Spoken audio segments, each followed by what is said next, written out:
Hello and welcome to our channel Cinescribe. तो दोस्तों, आज एक्स्ट्राऑर्डिनरी अटर्नी वू के फर्स्ट एपिसोड का एंड हुआ। हनबाद कंपनी जहां वू यंग वू एज अटर्नी लॉयर काम करती है, उसी कंपनी की सीईओ सियों यंग वू के फादर से रात में मिलने आती है। अब इनकी मिस्ट्री रिलेशन के बारे में आगे एपिसोड्स में पता चलेगा।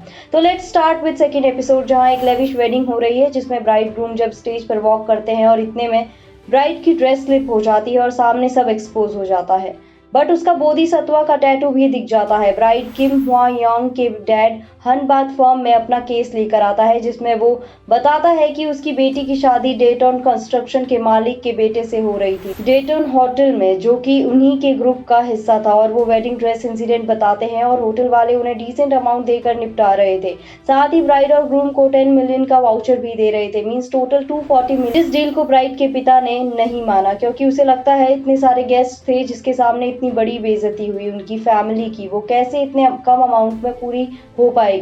तो वो कंपनसेशन के लिए 1 बिलियन की डिमांड करता है, क्योंकि उसे नहीं लगता उसका प्राइस 240 मिलियन में निपट जाएगा। ये केस लड़ने के लिए सीईओ राजी होती है। अब जंग मियोंग सो, जो कि सीनियर अटर्नी है, इस इंसिडेंट को करीब से टीम के साथ डिस्कस करते हैं, जिसमें मियोंग सू ये क्वेश्चन उठाता है, क्या ये सच में होटल का ही फॉल्ट था? अब इसके लिए रीजन ढूंढना था जिससे होटल पर ब्लेम डाला जाए। तभी अटर्नी चोई शुया और ली जुन हो जाते हैं होटल ब्राइड ग्रूम बनकर, जिससे वो अंडरकवर इन्वेस्टिगेशन कर सके। और अटर्नी क्वां और योंग वू ब्राइड के घर जाते हैं पूछताछ के लिए, जहां से उन्हें पता चलता है कि ग्रूम जिन वू के दादाजी को किम हुआ यंग बहुत पसंद थी, क्योंकि वो चर्च के सीनियर मेंबर थे और क्वायर कंडक्ट करते थे, और ब्राइड किम हुआ पियानो प्ले करती थी।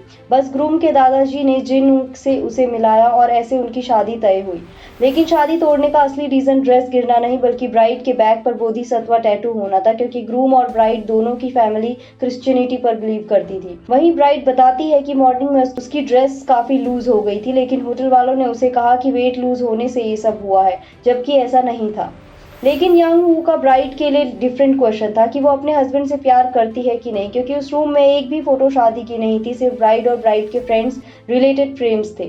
वहीं ब्राइड किम हुआ ने रिंग भी नहीं पहनी थी, जिससे किम हुआ थोड़ी अनकंफर्टेबल फील करती है। इधर अटर्नी कोई सू योंग और ली जुन हो होटल जाते हैं, पर रास्ते में चोई की तबीयत खराब हो जाती है और वो इन्वेस्टिगेशन से बैक ऑफ करके वू यंग वू को अपनी जगह भेज देती है।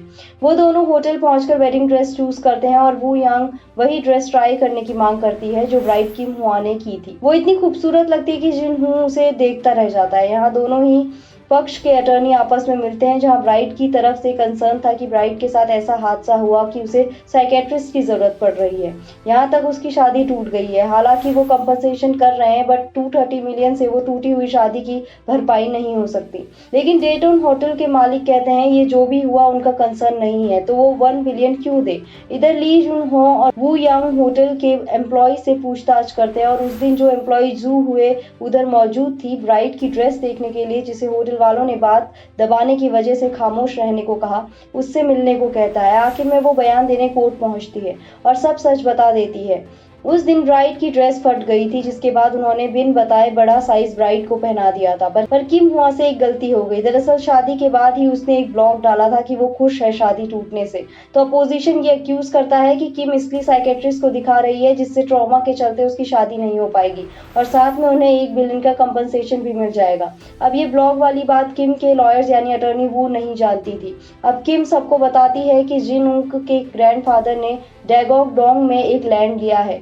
ये लैंड किम को देने का वादा था after marriage as a wedding gift. इससे किम खुश नहीं थी, क्योंकि उसे जबरदस्ती इस शादी में फोर्स किया जा रहा था, और उसके डैड बहुत खुश थे, लेकिन लॉ सूट से अब वो गिफ्ट उनका नहीं रहा। तभी वू यंग वू को एक आइडिया मिलता है, और उस आइडिया से 1 बिलियन के बदले 33 बिलियन कंपनसेशन में मिस किम के हिस्से आ रहे थे। पर इस फैसले से मिस किम के डैड खुश हो जाते हैं, पर किम खुश नहीं होती। वो बोलती है ये उसकी लाइफ है और उसकी ड्रेस गिरी, इतना सीन क्रिएट हुआ, शादी टूट गई, उसका कोई फर्क नहीं पड़ा। लेकिन उसके डैड के हाथ से वो लैंड चला गया, तो उसका डैड उससे अपसेट होके ये सब करवा रहा है, पर उसकी कोई नहीं सुनता, और कोर्ट में वो केस जीत ही गए थे कि मिस किम लॉ सूट से विथड्रॉ कर लेती है।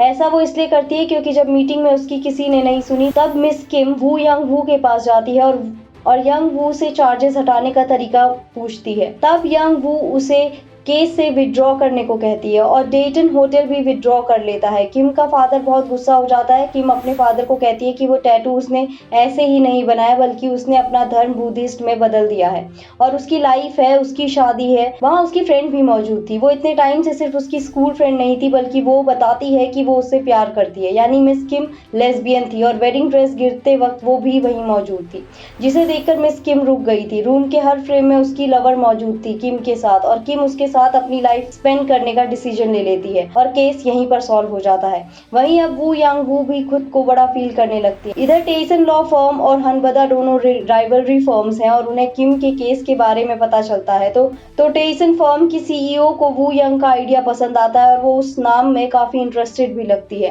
लेट्स सी आगे क्या होता है। मिलते हैं एक्स्ट्रा ऑर्डिनरी यंग वू के नेक्स्ट केस के साथ। आपका फेवरेट कैरेक्टर कौन सा है हमें कमेंट करके जरूर बताएं और साथ ही चैनल को लाइक शेयर एंड सब्सक्राइब करना ना भूलें। धन्यवाद।